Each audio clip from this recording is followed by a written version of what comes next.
Alam mo ba, ang poison dart frog ay isa sa pinakamakukulay at pinakakahanga-hangang hayop sa mundo. Makikita sila sa kagubatan ng Central at South America at kilala dahil sa kanilang makukulay na balat, dilaw, pula, asul o berde. Pero huwag magpadaya sa kulay nila. Ang kanilang balat ay may taglay na malakas na lason bilang depensa laban sa mga mandaragit.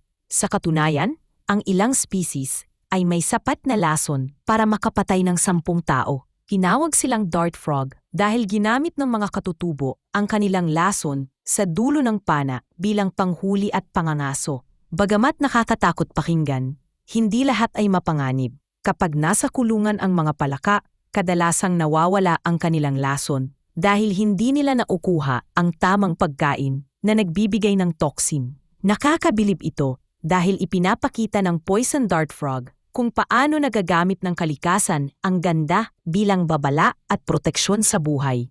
Minsan, ang pinakamakukulay na nilalang ay may pinakamatinding lihim.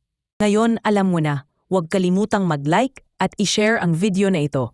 Hanggang sa muli, paalam.